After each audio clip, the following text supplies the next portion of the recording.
हिंदू एकता मंत्र ही क्या वो वजह रहा जिसने कांग्रेस के सभी दावों को, सभी रणनीति को चारों खाने चित कर दिया? इसी पे करेंगे बड़ी बहस। हमारे साथ जुड़ रहे कई खास मेहमान, पहले परिचय करवा दे आपसे। हमारे साथ जुड़ रहे एसएन सिंह, प्रवक्ता बीजेपी, संगीत रागे जी जुड़ रहे हमारे साथ, राजनीतिक विश्लेषक। साथ ही जुड़ रहे हमारे साथ आचार्य राज मिश्रा जी, हिंदू धर्म गुरु। इसके अलावा जुड़ रहे हैं अजय वर्मा जी, नेता कांग्रेस, सैयद जवाद, राजनीतिक विश्लेषक। संगीत राजे की जिम में पहले आपके पास आ रही हूँ, विश्लेषण पहले आप ही कर लीजिएगा। हमने रिपोर्ट में दो बयान सुनवाए आपको, पीएम मोदी के भी, मुख्यमंत्री योगी आदित्यनाथ के भी। दोनों ने ही एक बयान दिया था, कटेंगे तो बटेंगे, अगर हम बटेंगे तो वो महफिल सजाएंगे। तो क्या ये मान लिया जाए कि हरियाणा के चुनाव में जो हिंदू एकता मंत्र वाला जो दाव था बीजेपी की ओर से, वो चल दिया आगे? इसकी काट कांग्रेस पास फिलहाल तो नहीं है।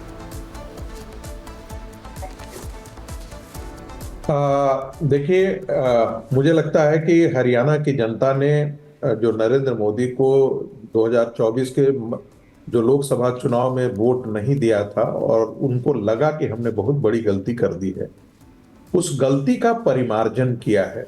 दूसरी बात जो मैं बहुत महत्वपूर्ण बात कहने जा रहा हूं, उसको गौर से सुनिएगा और देखिएगा, आकलन कीजिएगा। 2024 से पहले प्रधानमंत्री नरेंद्र मोदी ने भारतीय जनता पार्टी की एक अलग छवि प्रस्तुत की। वो चाहते थे कि पसमंदा मुसलमान और साथ आएं, महिलाएं मुसलमानों की साथ आएं, क्योंकि उनको एक अस्मिता दिया था। जो ट्रिपल तलाक से पीड़ित थे महिलाएं, उनको एक अस्मिता देने की कोशिश की थी। जो दबे कुचले मुस्लिम थे, उनको बेनिफिशियरी, जो प्रोग्राम भारतीय जो सरकार थी उसके बेनिफिशियरी हुए, जो पहले नहीं हुआ करते थे। और बाकी लोगों को भी आप संघ, राष्ट्रीय स्वयंसेवक संघ के तरफ से मोहन भागवत जी ने कहा कि हम डीएनए हैं, एक है हमारा, हम दोनों भाई हैं, हम साथ साथ रह सकते हैं, बिना मुसलमानों के हिंदुत्व की कल्पना नहीं की जा सकती है।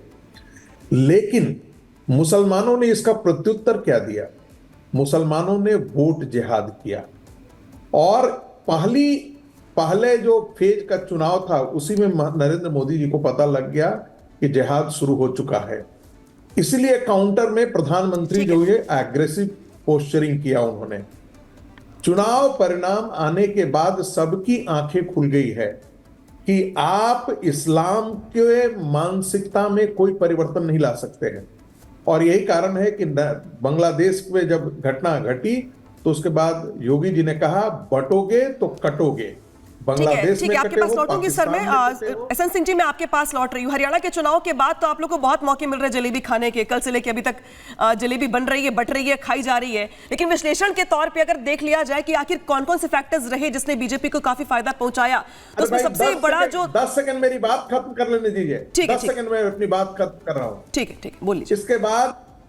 इसके बाद नरेंद्र मोदी जी ने कहा, उस धागे को आगे बढ़ाया नरेंद्र मोदी जी ने और कहा कि देखो, बंटोगे तो बांटने वाला मौज करेंगे, जलसे करेंगे, जो बाद में हमको देखने और पाकिस्तान से लेकर के चाइना तक किए। उसके बाद मोहन भागवत जी ने, उनको लगा कि नहीं, एक नए भारतीय जनता पार्टी के साथ साथ हिंदुत्व के जितने चेहरे हैं उनको सब साथ आना चाहिए, नहीं तो उत्पाती ताकतें जो है इस देश में बहुत ज्यादा बढ़ गई हैं, दुनिया में आतंक मचा रही है, भारत के अंदर भी है। इसलिए सबों को, हिंदुओं को संगठित होना भारत की सुरक्षा के लिए, हिंदुओं की सुरक्षा के लिए आवश्यक है और उसका परिणाम हरियाणा के चुनाव में देखने को मिला। बस। एसएन सिंह जी, क्या यही वाला कारण रहा जो गिनवा रहे संगीत रागी जी? क्योंकि जो पॉलिटिकल पंडित थे, जो कि विश्लेषण करने वाले लोग थे, किसी ने आपको अच्छी खबर नहीं दी थी चुनाव से पहले। लेकिन क्या ये सच नहीं है कि जो यही वाला दाव था, जो योगी की लाइन थी, जो पीएम मोदी की लाइन थी, हिंदुओं को बंटने वाली या एकजुटता वाला संदेश, वो काम कर गए इस चुनाव में हरियाणा में आपके लिए? नहीं, देखिए, संगीत रागी जी की बात को हम आगे बढ़ाते हैं। हम तो हमेशा से कहते हैं वसुधैव कुटुंबकम, सर्वे भवन सुखिनो, बिजली सभी के लिए, पानी सभी के लिए, सड़क सभी के लिए, सुरक्षा सभी के लिए, शिक्षा सभी के लिए, स्वास्थ्य सभी के लिए, और आदरणीय मोदी जी के नेतृत्व में करके दिखाया गया है। हम तो हरियाणा के चुनाव में वहाँ पे थे, लोग कहते थे 10 साल की तुलना कर लीजिए, भारतीय जनता पार्टी की सरकार में कोई भ्रष्टाचार नहीं, भारतीय जनता पार्टी की सरकार में कोई अत्याचार नहीं। लेकिन 2005 में दलितों पर अत्याचार, 2010 में दलितों पर अत्याचार और भ्रष्टाचार तो अपरंपार। तो लोगों ने तुलना किया कि भाई राहुल गांधी जी किसानों की बात करते हैं, लेकिन किसानों को सम्मान निधि देने का कार्य तो मोदी जी करते हैं, और इनकी सरकार कर्नाटक में, वहाँ तो किसानों की डेथ हो रही है। ये महिलाओं की बात करते हैं, सेलेक्टिव अप्रोच अपनाते हैं। जब इनकी सरकार राजस्थान में रहती है, इनकी सरकार जब छत्तीसगढ़ में रहती है, इनके सहयोगी की सरकार झारखंड में और पश्चिम बंगाल में, वहाँ पे एक शब्द नहीं बोलते हैं। और जहाँ जहाँ इनकी सरकार होती है, सटेराज हिमाचल की लोग तुलना किए, देखे कि हिमाचल में कांग्रेस की सरकार आई, वहाँ तो हाहाकार मच गया। तो लोगों ने देखा, तुलना किया कि मोदी जी की सरकार में सर्वे भवन्तु सुखिनो, सबके विकास के लिए कार्य होता है। और आदरणीय संगीत रागी जी ने अच्छी बात कही। मोहन भागवत जी ने क्या कहा? आदरणीय मोहन भागवत जी ने तो यही कहा कि हम सभी को मिलजुल कर रहना चाहिए। दुनिया में भारत का नाम तभी होगा जब संपूर्ण भारत के लोग एक माने जाएंगे। अगर हम टूट के रहेंगे तो निश्चित तौर पे आज़ादी के एक दिन पहले तक तो सभी एक ही थे ना। हम बटे तभी तो कटे, जब बंटवारे की बात आई तभी तो कटे। हम 90 में कश्मीर में बटे तभी तो कटे, देश में बटते हैं तभी तो कटते हैं। क्यों नहीं हम संपूर्णता के साथ, एकजुटता के साथ रहें? हम भाषा के आधार पे, क्षेत्र के आधार पे, संस्कृति के आधार पे क्यों बटने का कार्य करें? लेकिन अजय वर्मा जी को लगा कि आप जवाब दीजिए गैसन सिंह का, आप जवाब दीजिए गैसन सिंह का। लेकिन साथ ही मैं सवाल जोड़ रही हूं अजय वर्मा जी आपके लिए कि अब तो बीजेपी ने कम से कम एक टोन सेट कर दिया है चुनाव का, क्योंकि अगले कुछ दिनों में चुनाव होने वाले हैं। दिल्ली में, झारखंड में, महाराष्ट्र में, यूपी में भी 10 सीटों में उपचुनाव होने वाले हैं। तो जो बीजेपी ने एकजुटता का संदेश वाला जो एक टोन सेट किया है, कुछ काट है आपके पास? क्योंकि लोकसभा चुनाव में तो दांव चल गया था संविधान वाला, इस बार तो वो भी नहीं चला।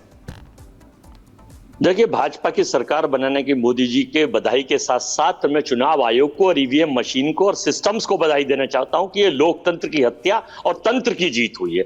अभी थोड़ी देर पहले से पहले एक फेक यूनिवर्सिटी के वाइस चांसलर्स वही भाजपा की सड़ी गली सीढ़ी उठाकर लाए थे और उसे पढ़ रहे थे, बता रहे थे। ये सब कुछ नहीं है, ये इनके अपने आकलन है। इसमें सबसे ज्यादा जो नुकसान और सबसे ज्यादा जो लोकतंत्र और सबसे ज्यादा जो पोजिशन खराब हुई है वो, मैं बीच में नहीं बोला था मैडम, अगर ऐसा करेंगी तो मैं फिर मैं छोड़ रहा हूं। बंद करिए भैया। आप कर्नाटक में आपकी सरकार होती है, वहीं भी होता है। अब उसी हरियाणा में जहां जहां उसी ईवीएम के द्वारा आप जीते हैं, ठीक है।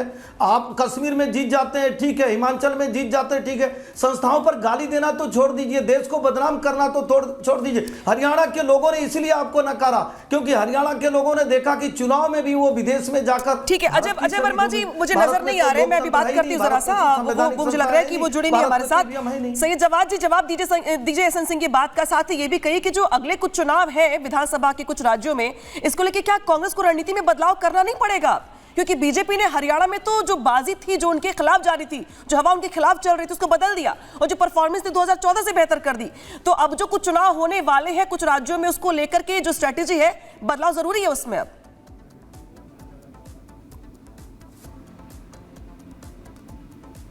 जवाब जी सवाल आपसे है, आपने म्यूट कर रखा है, पहले उसको अनम्यूट कर लीजिए फिर अपनी बात कहिए, आपकी आवाज नहीं पहुंच रही हम तक।